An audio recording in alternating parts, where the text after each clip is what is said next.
जल्दी करो, टाइम नहीं है इतना पर मेरे पास। ठीक है सर। ये लो। और देखो, आगे से कोई आए ना तो उससे बोल देना कि हमारे पास कोई इस तरह का आदमी आया नहीं था, ठीक है?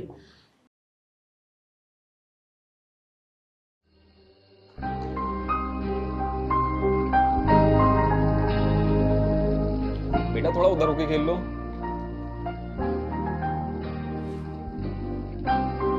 अरे श्वेता, श्वेता, क्या हुआ? श्वेता देखो ना कितना फैलावा कर दिया इसने। अरे फैलावा कर रखा है तो क्या नई बात है? ये ऐसे ही खेलता है और आज भी ऐसे ही खेल रहा है क्योंकि ये बच्चा है। अच्छा ये सब छोड़ो, तुमने नाश्ता बनाया? नाश्ता ही बना रही थी मैं। यार जल्दी बना दो, फिर मुझे ऑफिस निकलना है। और संडे को भी तुम्हें ऑफिस जाना है? श्वेता यार तुम्हें बताया तो था मैंने, काम बहुत है ऑफिस में। ऐसा भी क्या ही काम है जो तुम्हारे पास अपनी बीवी और बच्चे के लिए टाइम नहीं है? श्वेता एक बात बताओ तुम मुझे, अगर मैं अब कमा लूंगा तो आगे चल के हमारी तो काम आएगा वो। लेकिन ऐसा भी क्या पैसा विराट जो अपने बच्चों से और अपनी बीवी से ज्यादा हो? देखो ये बात तुम्हारी ठीक है कि पैसा आगे के लिए काम आता है, लेकिन अपनी बीवी बच्चों को भी टाइम देना चाहिए। श्वेता मैं टाइम दूंगा, लेकिन अभी नहीं दे सकता मैं तुम्हें टाइम। वैसे भी तुम्हें हफ्ते में एक तो छुट्टी मिलती है, उसमें भी तुम घूमने चले जाते हो।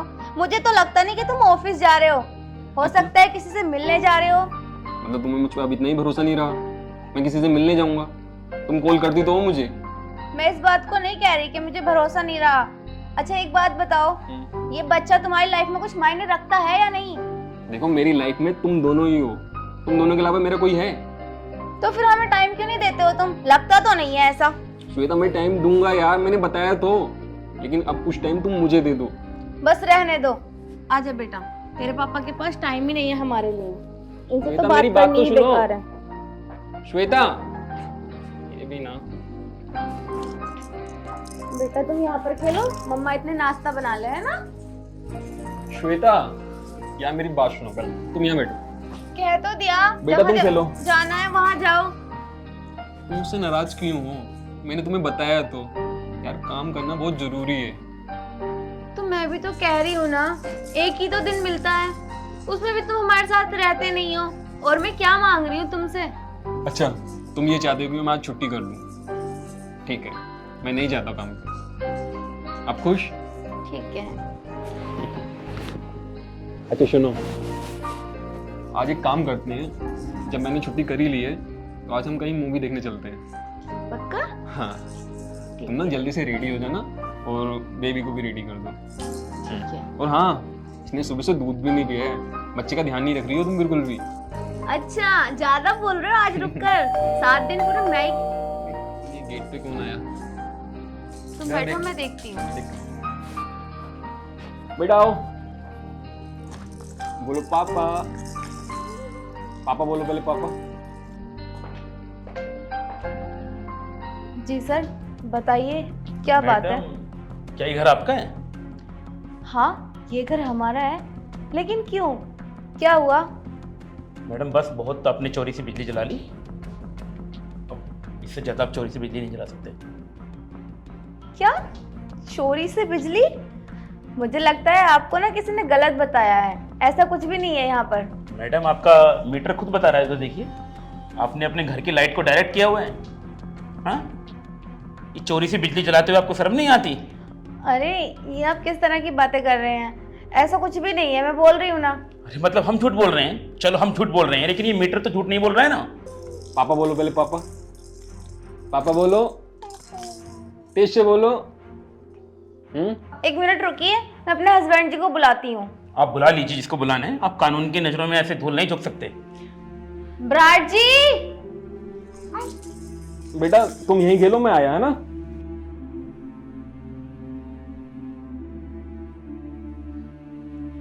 एक बार मेरे पति को आने दो, वो ही बताएंगे। हाँ क्या हुआ? देखो ना, ये बोल रहे हैं कि हम लोग चोरी से बिजली जला रहे हैं। नहीं नहीं सर, आपको कोई गलत खबर मिली है, हम लोग कोई चोरी से बिजली नहीं जलाते। मिस्टर विराट, हमें किसी ने खबर नहीं दी है। मैं ये सब बातें आपके मीटर देखकर बोल रहा हूँ। आपने अपनी मकान की लाइट को डायरेक्ट किया हुआ है। मकान की लाइट को डायरेक्ट? आप देख सकते हैं उधर। श्वेता तुम जाओ, बच्चा अंदर अकेला है।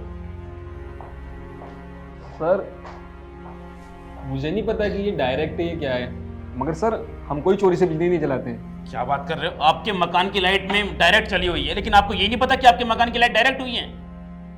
नहीं सर, हो सकता है कि हमसे पहले जो यहाँ रहते थे उन्होंने किया हो, लेकिन हमने नहीं किया।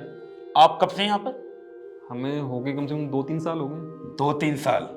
2-3 साल से ये लोग यहाँ पर हैं, और आप बिल कब से पे कर रहे हो? तभी से कर रहे हैं सर। तो फिर हर मंथ तो तुम्हारा बिल ठीक ठाक आता है, लेकिन इस मंथ का बिल तुम्हारा 100-150 रुपये आया है। इसका मतलब तुम्हारे घर में कोई सामान चलता ही नहीं है। और तुम्हारे घर को देखकर तो लगता है कि इस घर में फ्रिज, कूलर, एसी सब कुछ होगा, तो इतना कम बिल कैसे आया? सर वो सब मुझे नहीं पता, लेकिन इस मंथ का बिल अभी तक तो आया ही नहीं है। और आप ये सब कैसे बोल सकते हैं? आपने रीडिंग चेक की क्या? मिस्टर विराट, मैं रीडिंग की बात कर ही नहीं रहा हूं। मैं तो ये बोल रहा हूं कि आपने मीटर से बिजली क्यों नहीं चालू कर रखी है? आपके मकान की लाइट डायरेक्ट हो रही है। मिस्टर विराट, आपको पता है बिजली चोरी करने के जुर्म में आपको धारा 135 के तहत 3 साल की सजा हो सकती है, और उसके साथ जुर्माना भी देना पड़ सकता है आपको। हाँ सर वो सब तो मुझे पता है, लेकिन सर जब हमने चोरी की नहीं तो हम क्यों डरे? मिस्टर विराट, इसका मतलब हम लोग झूठ बोल रहे हैं। आपका मीटर खुद बता रहा है। कबीर, एक काम करो, इनके मीटर का फोटो खींचो और दफ्तर भेजो। आगे जो कार्रवाई होगी ना दफ्तर ही करेगा। हाँ चलो। सर एक मिनट सर, सर मैं नहीं जानता कि मीटर में क्या है। सर आप एक मिनट सर। क्या जो बात करनी यही करो ना। नहीं सर एक मिनट बस, मैं आता हूँ। चलिए।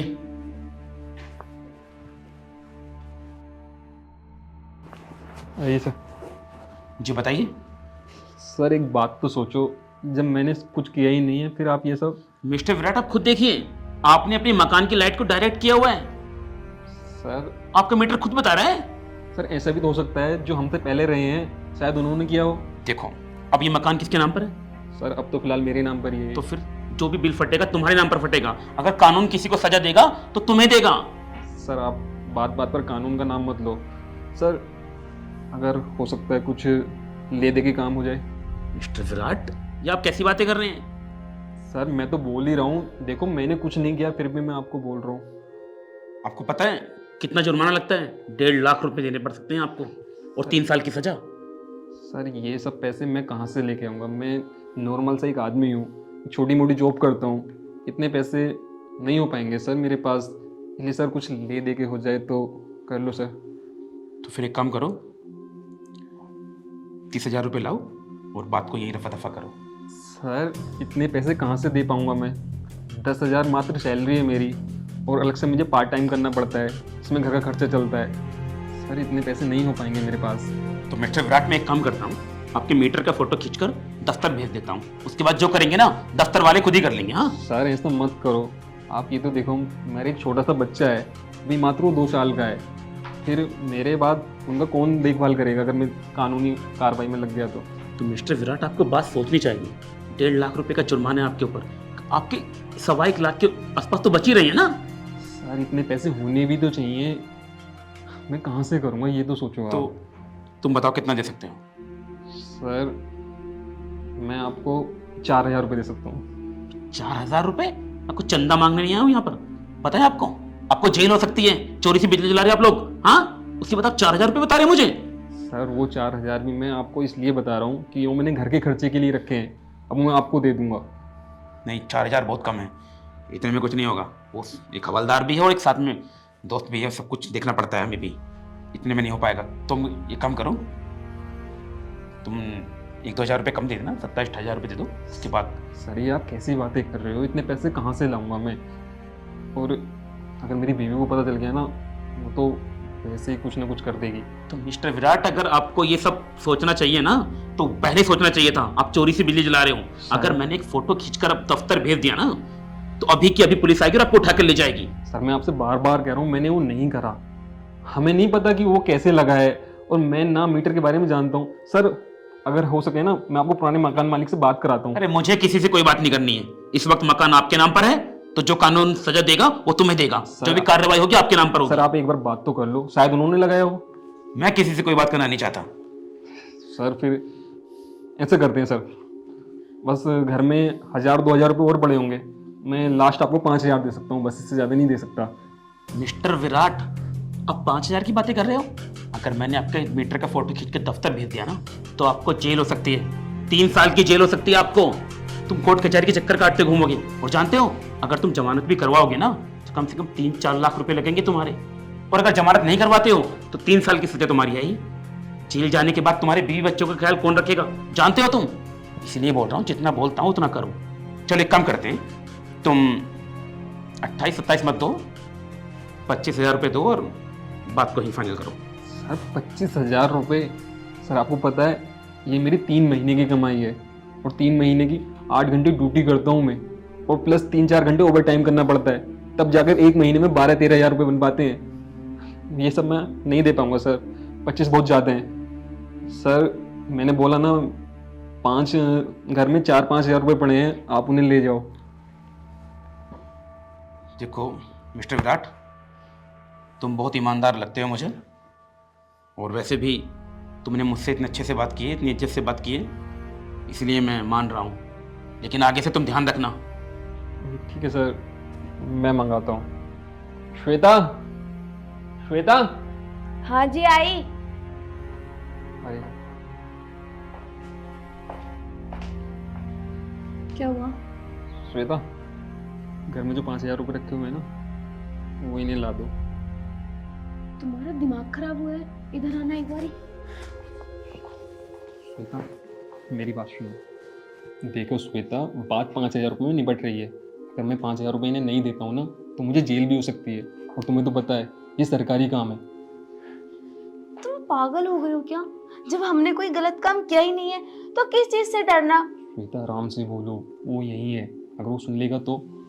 लेकिन मेरी बात तो सुनो, वो पैसे ना घर के खर्चे के लिए हैं, और अभी राशन भी नहीं आके भरा गया है, तो मैं उसे पैसे कैसे दे दूं? श्वेता वो पैसे देने होंगे, और घर का राशन क्या है, मैं बॉस से कुछ पैसे उधार ले लूँगा। पिछले 20,000 रुपये चल रहे हैं, वो कैसे चुकाओगे? और तो तुम्हें बस 10,000 रुपये तो महीने के मिलते हैं। कोई बात नहीं श्वेता, मैं कुछ टाइम और ओवर टाइम कर लूँगा। मगर श्वेता तुम ना जाओ, 5,000 रुपये ले आओ, ठीक है? फिर तो आपको कुछ नहीं होगा ना? कुछ नहीं होगा, तुम जाओ।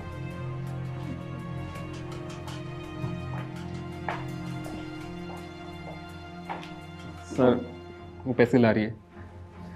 जल्दी करो, टाइम नहीं है इतना मेरे पास। ठीक है सर। ले। ये लो। और देखो, आगे से कोई आए ना तो उससे बोल देना कि हमारे पास कोई इस तरह का आदमी आया नहीं था, ठीक है? ठीक है सर। किसी से भी मत कहना कि कोई इस तरह से आया था और ऐसे पैसे लेके गया था। हाँ ठीक है, चलो। लिशन मिस्टर विराट, क्या हुआ सर अब? क्या आपको पता है कि आपके मीटर का कौन सा तार कहाँ पर लगा हुआ है? नहीं सर। फिर तो आपको ये भी नहीं पता होगा कि ऐसा कौन सा तार है जिसको लगाने और हटाने से आपके मकान की लाइट डायरेक्ट और इनडायरेक्ट हो सकती है। नहीं सर। पहले आप अपने ये पैसे रखिए। मिस्टर विराट, इस तरह तो आपको कोई भी बेवकूफ़ बना सकता है। मतलब सर? मतलब यही, जब आपको इतना नहीं पता कि आपके मीटर में ऐसा कौन सा तार है जिससे आपके मकान की लाइट डायरेक्ट हो सकती है या इनडायरेक्ट हो सकती है, तो आप तो किसी से बेवकूफ़ बन जाओगे। कोई आदमी आकर आपसे कहेगा कि आपके मीटर की रीडिंग ज़्यादा है, ये कम है, आप भरोसा कर लोगे? आपको डरा धमका कर वो तो आपसे पैसे ऐंठ ही लेगा। वो आपसे 10 मांगेगा, 20 मांगेगा, आप उसे 1 लाख रुपए तक दोगे क्योंकि आप डर चुके हो। आप दोगे? पक्का दोगे? हाँ सर, ऐसे तो दे ही देंगे, क्या पता चल रहा है। तो मिस्टर विराट, इसलिए मैं कहता हूं, आगे से अगर कोई भी ऐसा बंदा आए तो पहले उससे पूरी जानकारी लो। उससे ये जानकारी करो कि वो सच में बिजली विभाग से है भी या नहीं। बिना डरे झिझके उससे उसका आईडी कार्ड मांगो। अगर आपने कोई गलत काम किया ही नहीं है और अगर आपको लगता है कि वो स्कैमर है तो तुरंत पुलिस को फोन करो और उसे गिरफ्तार करवाओ, क्योंकि आप लोगों को पता ही नहीं है कि आजकल दुनिया में कितनी फ्रॉडगर्दी चल रही है। ना जाने कितने स्कैमर्स लोगों के घर जाते हैं, उन्हें डराते हैं, धमकाते हैं, उनसे पैसे ऐंठते हैं और आप जैसे भोले भाले लोग जिनको कुछ जानकारी है नहीं उनको पैसे दे देते हैं। इस तरह से आपकी जान बच जाती है और स्कैमर्स को पैसे मिल जाते हैं। इसीलिए बिजली विभाग वालों ने एक ऐसी टीम बनाई है जो घर घर जाकर लोगों को जागरूक कर रही है, ताकि आप जैसे भोले भाले लोग जो ऐसे लोगों की बातों में आ जाते हैं, इन लोगों से बच सकें। लेकिन सर आप हम लोग बिजली विभाग से ही हैं, वो बाहर जो खड़ी है वो मेरी टीम है। हम घर घर जाकर लोगों को जागरूक कर रहे हैं। Thank you sir. सर आपने तो मुझे डरा ही दिया था। मैंने तो कुछ नहीं डराया। जो असली स्कैमर्स आते हैं ना, वो जो डराते हैं वो कुछ अलग ही डराते हैं। ठीक है सर, थैंक यू। वेलकम। तो देखा आपने, ये सब आपके साथ भी हो सकता है। ऐसे न जाने कितने लोग घूम रहे हैं जो घर घर आते हैं, लोगों को डरा धमकाकर उनसे पैसे हटते हैं। अगर आपने कोई गलत काम नहीं किया है तो आप बिना डरे उनसे उनका आईडी कार्ड मांगे। अगर आपको लगता है कि ये लोग फ्रॉड हैं तो तुरंत पुलिस को फोन करें, ताकि ऐसे लोगों को कड़ी से कड़ी सजा हो सके। और इस वीडियो को ज्यादा से ज्यादा शेयर करना, ताकि आपके आसपास के लोग सावधान हो सकें और ऐसे स्कैमर से बच सकें। सावधान इंडिया, सतर्क इंडिया। धन्यवाद।